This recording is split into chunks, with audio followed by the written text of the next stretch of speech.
Carolina's offense is rolling right now, and it's all because they finally figured out the perfect mix.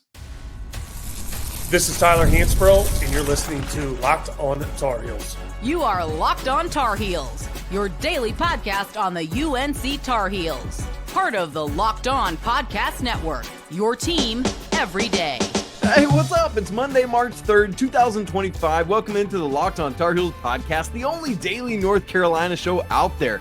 I'm your host, Isaac Schade. You're joining me at the place to get your Tar Heels content every single day. It's all part of the Locked On Podcast Network. Thanks so much for making us your first listener or watch to kick off your Monday and get all your Tar Heels info. Special shout out to all the everydayers joining us, all the members of the Locked On Tar Heels Discord, and of course, our great Tar Heels insiders as well. Man, it's great to be together. 2 weeks from today, we will have a tournament bracket in our hands.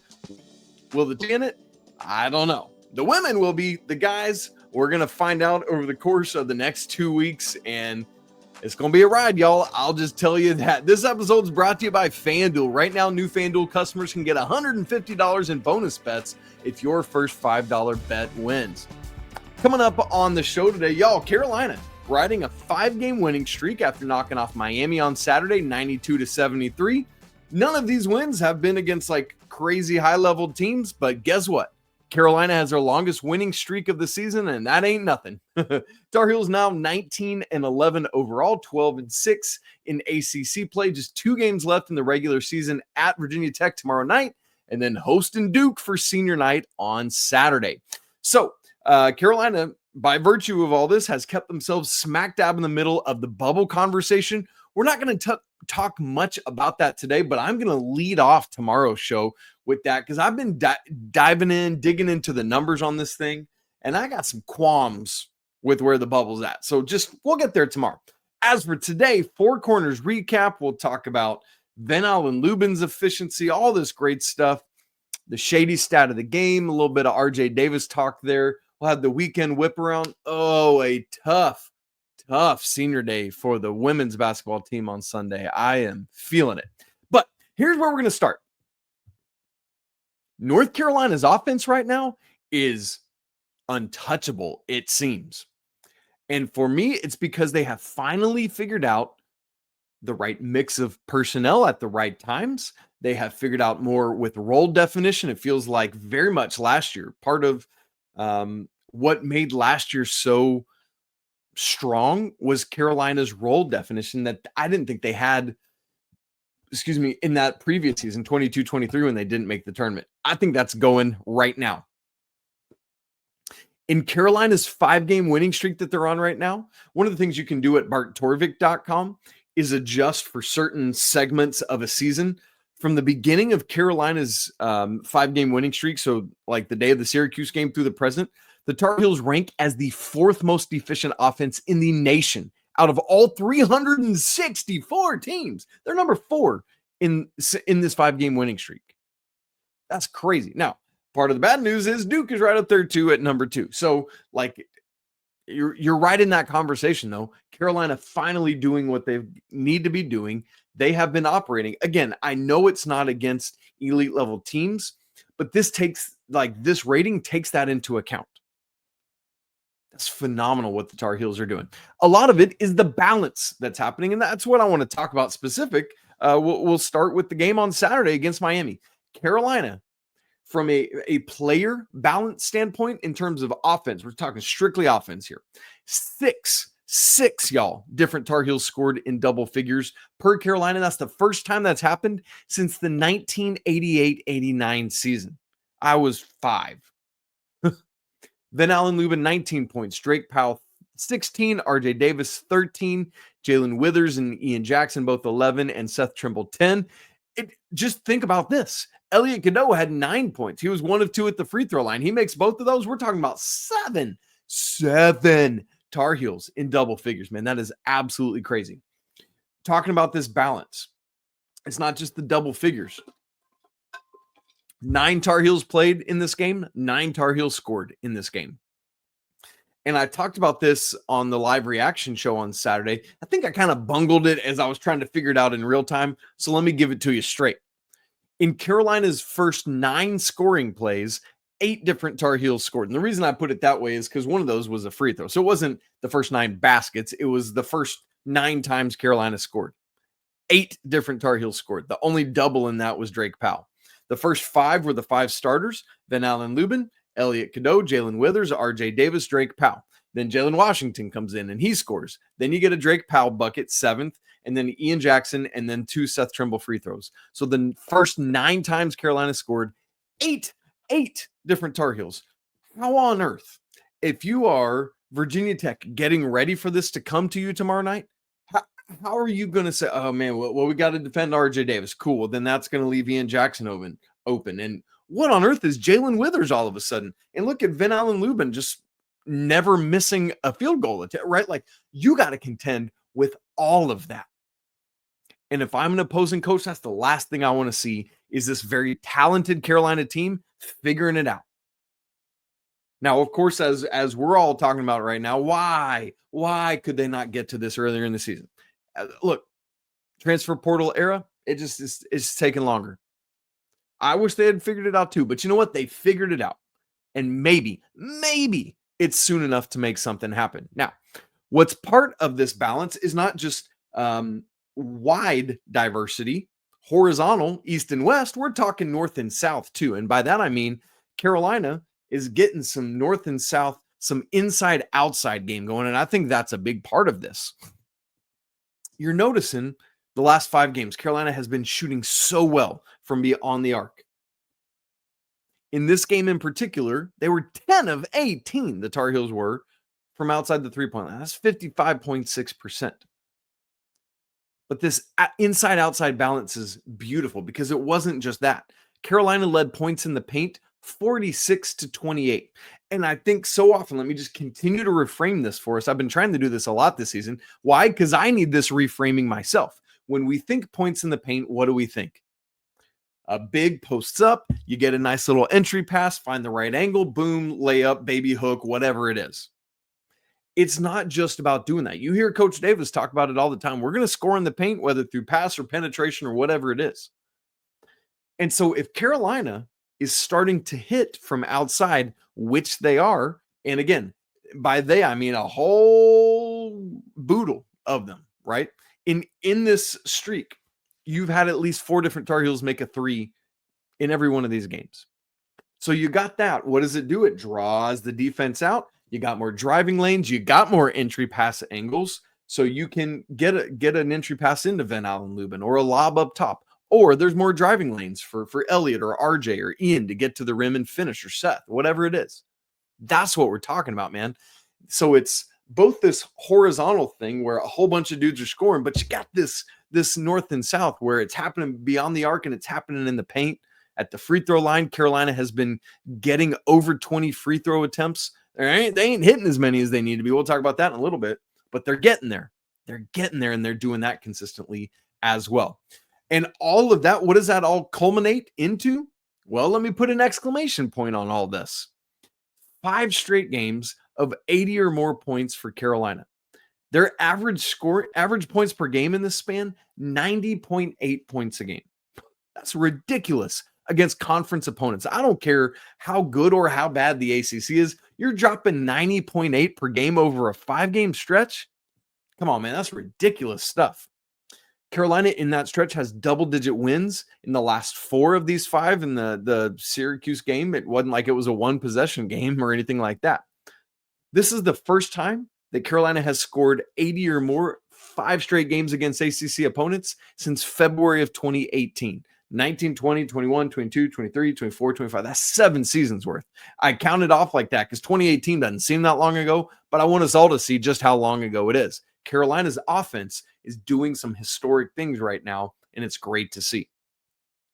And I thought our guy Connor, the Nintendo nerd, made a great point on the YouTube live chat on Saturday in our live postcast. He said, quote, "The good news is we're winning without Ian having to go off. We weren't doing that earlier in the season, and that's a huge development for us." 100% it is. And I would contend, and I think Connor actually said later in the chat, RJ, the same thing specific to this game. He's the 3rd leading scorer behind Ven-Allen Lubin and Drake Powell. Those were your top 2 scorers in this game. Not Ian Jackson, not RJ Davis. and yet Carolina had 92 points. That is a great revelation when you see that. It's like, oh, this really is a whole bunch of people, and RJ can be part of that. Ian can be part of that. They don't have to be that. Now, some games are going to need to be, but it's great that they don't have to be in every game. And there's been, let me also say here, there's been a lot of people concerned about Ian's playing time. It hasn't been quite as much lately, but I don't hear him complaining.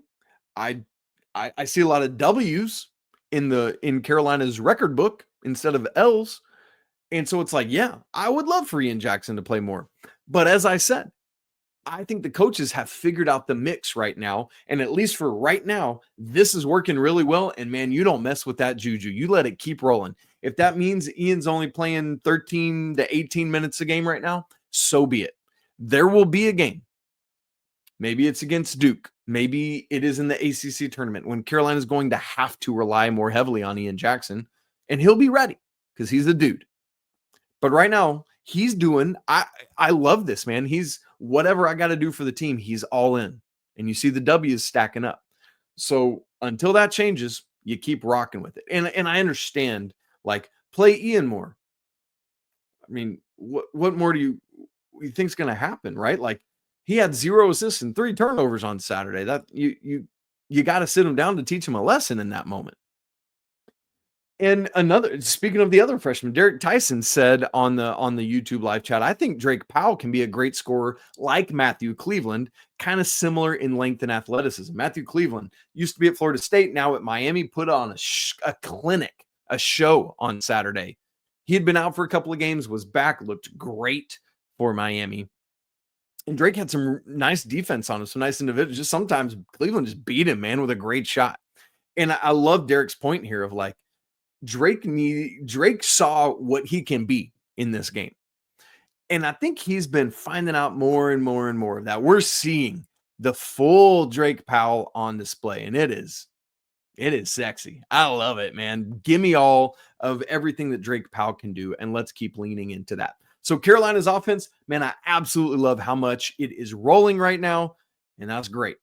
Now, earlier this season, Coach Davis said, hey, my team is a better three-point shooting team than they're showing you right now. And I promise you're going to see that at some point in time. And I don't know if the cat's out of the bag, but they're showing us. We're seeing it now, baby. That and the rest of the Four Corners recap all coming up in just a second. Right after I tell you about Roy, attention Locked On Tar Heels fans, the future of college sports is here and it's transparent. Before the Roy app, NIL negotiations often happened under the table, and fans didn't have a clear way to support their athletes they love.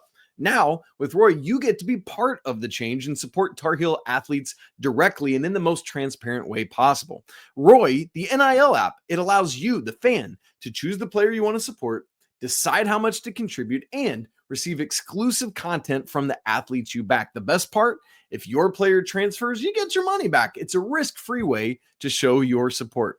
The Roy app is giving fans just like you the control. No more uncertainty. Now you can provide transparent and impactful support and help shape the team and the future of college sports with your contributions. Download the Roy app now from the App Store and start backing Tar Heel athletes the way they deserve, with transparency, trust, and a real impact. This is the future of college sports. So join it now by downloading Roy and supporting your favorite athletes. One of the things we talked a lot about this season was for Carolina to be really, really hitting their ceiling with a front court that isn't a traditional front court. One of the things they were going to have to be able to do was get to the free throw line, make a living there, was to shoot well from beyond the arc. And for the vast majority of the season, they were not doing that. Prior to this 5-game winning streak, the Tar Heels were 30% from beyond the arc. That was not great, at least not good enough to counteract the lack of a typical front court, Carolina front court.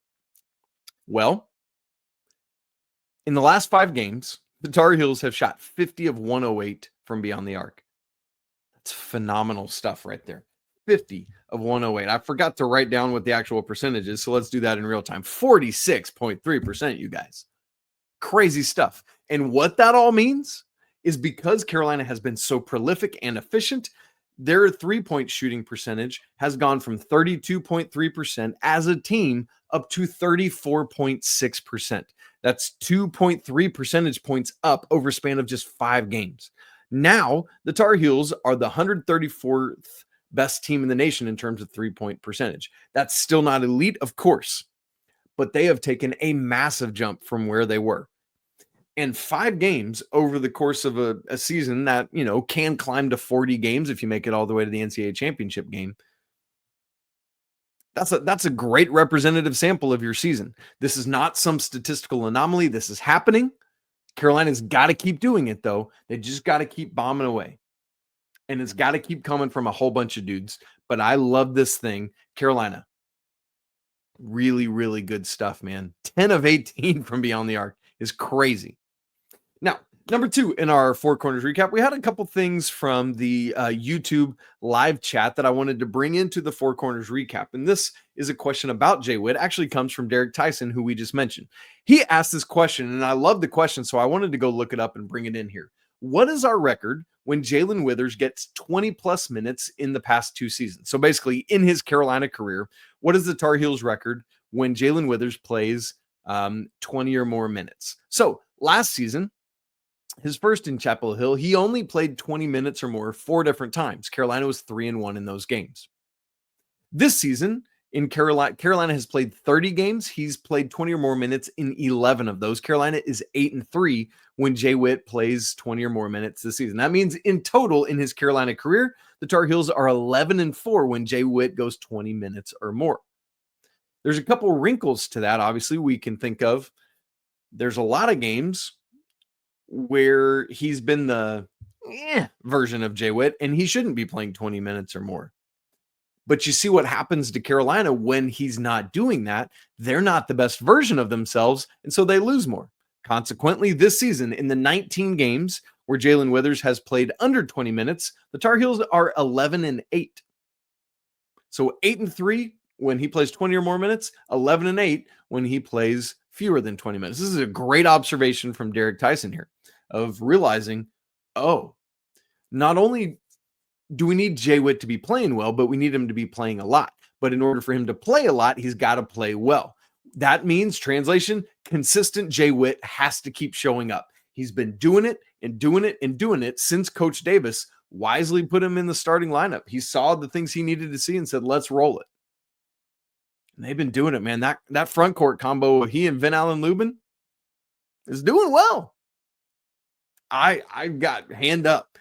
I was skeptical when they transitioned back to that, and then when they put Drake back at starting at the 3 in place of Seth Trimble, I didn't know. Boy, I didn't know. But we just talked about it, man. They have found the mix. I don't know what it is, man, but it's crazy good stuff.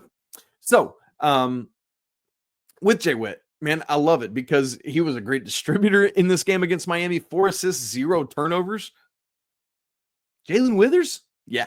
Jaylen Withers, 4 assists, 0 turnovers. He's got 3 straight games in double-figure scoring. That's the first time as a Tar Heel he's ever done that 3 games in a row, 16, 11, and 11. And by the way, he's just 2 points away from it being 5 straight games. A lot in this 5-game winning streak, and this probably tells you everything you need to know about why Carolina's playing so well, 19, 8, 16, 11, 11. I said it Saturday, I'll say it again. I think Jaylen Withers, if he's playing like this, that's a big if, but it seems like it's going to keep going. So let's say when Jaylen Withers is playing like this, he needs more shots. I don't think it's got to go up to 15 attempts a game, but he only had 6 on Saturday. Give me 10, split the difference a little bit there. I like that. Number 3 in our 4 corners recap. This came from Brandon McLean in the YouTube live chat. He said, quote, "I'm happy we won. Don't get me wrong, but we are making mistakes in March that should have been fixed by January, which means we don't make the tourney or we don't make a run," end quote. And I wanted to just, that got me thinking like, yeah, Carolina's doing a lot of things well right now, but what, like specific to Saturday, what are some of the things that were not what they needed to be? The defense. I think Carolina's defense Saturday and in other times through this run has not been strong enough. Now, points per possession was barely over 1 for Miami on Saturday. So you're pretty close to where you need to be there.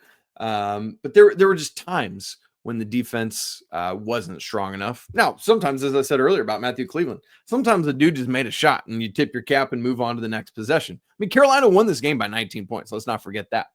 And I think there's also this thing where it felt like Miami hit a ton of threes because they hit 9, just one fewer than Carolina, but they needed 30 shots to get there. But I would like to see the defense continue to come along. Another thing to clean up, turnovers. Again, there have been several games lately where Carolina's been strong in the turnover department, but they had 12 in this game. That's too many. 3 from Ian Jackson, 3 from Elliot Cadeau. Elliot Cadeau had just broken his streak of however many games in a row it was of 3 or more turnovers. He only had 2 Monday at Florida State, but had 3 again in this game. Got to get cleaned up. Turnovers, offensive rebounds. Again, this is an area Carolina has been doing very well with. And in totality rebounding, Carolina, again, 4 straight games where they have out-rebounded their opponent by double digits. But they allowed too many offensive rebounds in this game and too many second chance points. Had allowed a combined 7 offensive rebounds in the last 2 games. Got to get that better. 3-point field goal closeouts. Some of those missed threes from Miami were just because Miami's not very good this year. Now, Carolina had some great rotations. They're recovering. They're helping each other. I love that. But some of them were just a bit too slow. And I need to see better with that. And then free throw percentage. I mentioned it earlier. Carolina has been doing wonderfully lately, getting to the 3-point line. They had that streak where they were averaging about 15 attempts per game. This whole streak, it's no coincidence. They're getting to the line 20 or more times every single game. I just need to see them keep making them. I can't, there's a C word I'm trying to think of. Complete them? That's not it, but you know what I mean. Get there, make them. That's what I want to see from Carolina down the stretch. All right, so there you go. Just a couple of things. I was with Brandon of like, man, there's just always more to keep working on. And the team knows this. I'm not telling you anything you don't know, but those were some of the things I observed that I would like to see shored up tomorrow night in Blacksburg. Number 4 in the 4 corners recap. I'm sitting here watching our guy Ven-Allen Lubin just make shot after shot after shot after shot on Saturday, and I'm thinking, all right, this dude went 9 of 10. I haven't looked at his field goal percentage in a while, but I remember a couple games ago where I said, Ven-Allen Lubin's field goal percentage is crazy right now. And you went 9 for 10 in this game, and I thought he's got to be cooking. What is it? On the season, how about this? This could have been the shady stat of the game, and maybe it should have been because it's so mind-boggling to me. Ven-Allen's field goal percentage this season, not Saturday, the entire season, 70.6%, meaning he's making just over 7 out of every 10 field goal attempts. He had, against Dayton, no field goal attempts, but he's played in 29 other games. Carolina's had 30 total, no attempts against Dayton. In the other 29 games, Ven-Allen, prep yourself for what I'm about to tell you. In the other 29 games, he has hit 50% or more of his field goal attempts in 28 of them. Said another way, precisely once this entire season when Ven-Allen Lubin has attempted a field goal, he's made at least half of them in every game but one. Just one time was he under 50%. That's crazy. That was the Louisville game. He shot 1 of 5. Every other game this season, 50% or better. Come on with that, Ven-Allen. You are efficient, my dude. Now, that wasn't the shady stat of the game. I got some RJ Davis love in the shady stat of the game. We'll get to that. And the weekend whip around all coming up in just a second. Right after I tell you about FanDuel, when the game tips off, the NBA action, man, is just getting started. And there's no better place to get in on it than FanDuel, America's #1 sports book. With FanDuel, you can place live bets throughout the game. So even if you miss the opening tip-off, you're like, hey, I smell a fourth quarter comeback coming. Get in on that action. And if you're looking for a bigger payout, you can string some of those live bets together into a same game parlay. It's great because when you win with FanDuel, you get paid instantly. That's awesome. I went and looked up, what's Carolina's odds to reach the Final Four right now? Because they've gotten pretty long, and that's correct. Right now at FanDuel, it's plus 14,000. Maybe you're like, hey, if Carolina gets into the tournament, watch out. That's a nice little set of odds you could get there. The top odds in NCAA is Auburn, set at minus 160. Right now, FanDuel customers, new FanDuel customers, I should specify, can get $150 in bonus bets if your first $5 bet wins. Just visit FanDuel.com to check it out today. Again, that's FanDuel.com for your shot at $150 in bonus bets. Make every moment more with FanDuel, the official sports betting partner of the NBA. Shady stat of the game. Let me give you some RJ Davis love. I got two specific different stats. I love it. And I feel like the narrative this season has been RJ Davis has not lived up to what he's supposed to do. Yes, maybe his field goal percentage is off a little bit. Maybe his three-point shooting is down several percentage points. It absolutely is. But this dude is still making winning plays for his team. What he's doing is lately, for example, in this 5-game winning streak, he's got 22 assists. That's over 4 assists a game, and committed just 5 total turnovers. That's an average of exactly 1 turnover a game. That's an insane assist to turnover ratio. RJ might not be shooting as well from the field or from 3, but he's right there on path, on target with his free throw shooting. Leading the ACC in free throw shooting. Oh, by the way, in this 5-game winning streak, it's even higher. For the season, it's 87 point something that rounds up to 88%. In this 5-game winning streak, he's 28 of 31. That's 90.3%. I mean, come on, that's ridiculous. For the dude that's already the best free throw shooter by percentage in Carolina history, anytime you get up even higher than that, it's mind-boggling to me. RJ Davis, you're a dude. You are an absolute dude. Way to go. Weekend whip around. You guys. I hurt so bad for the women's basketball team. Obviously, we talked about on Friday's show, they lost at Duke on Thursday night. No Renaya Kelly, no Alyssa Usby, score 68-53. And I was like, all right. But Virginia coming to Carmichael on Sunday. It's a time to atone, make amends, and just finish off the regular season strong. And it looked like that was all good to go. It's senior day. Still no Usby, still no Renaya Kelly.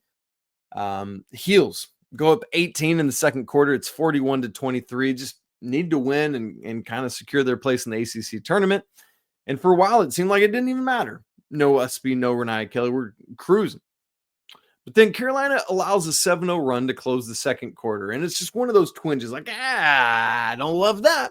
And then in the second half, the Cavs get real hot, outscore Carolina 48-34 in the second half, including a 15-4 run to close this thing out. And it's just like, Virginia takes a lead with 13 seconds to go on a couple free throws. Carolina misses on the other end, and that's it, and that's all. UVA hits a couple more, and we're going home.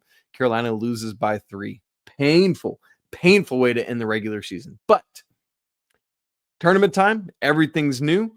Heels fall to the 5 seed. They get a single bye, so they won't play on Wednesday, but they will start their action on Thursday against the winner of the 12 seed Boston College or 13 seed Syracuse. That'll be early, 11 a.m. Eastern on ACC Network. Should the Tar Heels be fortunate enough to win, they will get some revenge opportunity against number 4 seed Florida State on Friday in the quarterfinals, again at 11 a.m. That one will be on ESPN2, so keep your eyes out for that.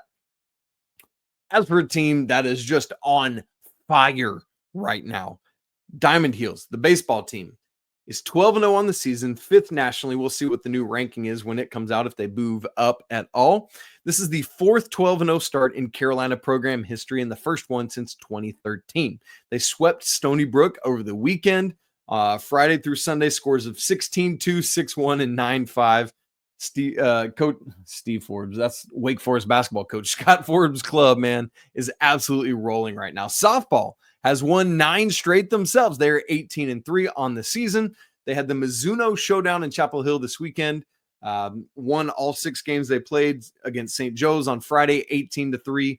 On Saturday, beat Kent State and Harvard 12-5 and 7-1. And then on Sunday, beat Kent State and St. Joe's 15-6. And the Skunk 10-0. Great stuff there. As a reminder, wrestling was off this weekend. ACC championships next weekend. Women's tennis was off this weekend, but the men were hosting the 2 Virginia schools in the ACC Friday. The guys beat Virginia Tech 4-3. Hopefully that's a nice omen ahead of tomorrow night in Castle Coliseum, but they lost to Virginia on Sunday 6-1. Yikes. The men are 7-4 overall on the season. Women's lacrosse, number 2 in the nation, number 1 in your hearts. They were at Louisville on Friday, getting things continued rolling there in ACC play. They won. You ready for this score? 20-4.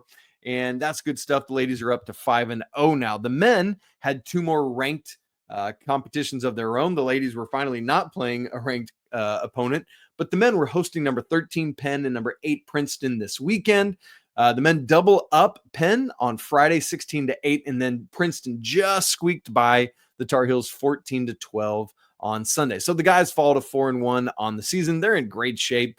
You'll take a loss every now and again to another top 10 opponent, whatever. But I know the guys are going to want to get right back on the horse. Golf teams both off this weekend.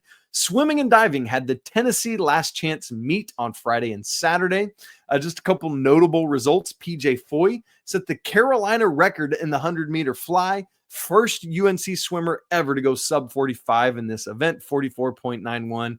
Way to go, PJ. And another wonderfully initialed young man, JT Schmid, nearly did the same in the 200 backstroke. The Carolina record in this event is 140.83. JT, 140.84. Yes, literally 100th of a second off the pace. That's painful, but still second fastest ever in Carolina history. Up next, diving is heading to Auburn this weekend, March 9th through 12th for the NCAA Zone B championships, while swimming is awaiting confirmation of their various qualifiers for the NCAAs. Gymnastics had a quad meet on Friday night in Chapel Hill against some smarties. Penn and Temple and Yale beat them all. Take that. Carolina finished at 196.675. Penn 194.975. Temple 195.375. Yale the lower at 193.050. So Carolina beats all 3 of those schools. Way to go, ladies. Track and field had the ACC indoors this weekend. It wraps up today, Monday. On Saturday, at the individual level, Ethan Strand, man, he just keeps on kicking. See what I did there? Set an ACC championship record in the 5K, 13 minutes and 26 seconds, 0.60. Y'all, I'm like huffing and puffing to get 30 in a 5K, all right? So he's more than cutting my time in half. That's insane. And Tar Heel Colton Sands took 3rd as well. Great stuff there. On Sunday, 9 different Tar Heels qualified for today, Monday's finals. Good stuff there. Heading into Monday's action, the Tar Heel men are 2nd. The women are 12th. Good stuff there. All right, guys, that's it for today's show. Thanks so much for hopping in with me on a Monday to unpack Carolina's win over Miami, the 5-game winning streak. If you want even more in-depth on the game, again, make sure you check out Saturday afternoon's reaction live on YouTube. If you missed out on that, man, you need to subscribe to the show right now on YouTube so you don't miss a second. Hit that bell notification, and then you'll get notified as soon as I go live or a new episode pops up. So tomorrow night after the Virginia Tech game, we'll be live on YouTube. If you're an audio listener, usually it'll be there eventually. But if you want to join us in real time to celebrate, hopefully, and not a therapy session, we will be there. If you've not joined the Locked On Tar Heels Insider Program, it's a great way to go next level with this thing. That link is in the show notes. Also, the Locked On Tar Heels Discord, a great way to join up with a whole bunch of other Tar Heel fans. That link is in the show notes. A great way to become even more of this community. It's always a great day to be a Tar Heel. We'll talk again tomorrow to get ready for the game, talk more bubble talk, and then post-game we'll be live. Join us then, but for now, peace.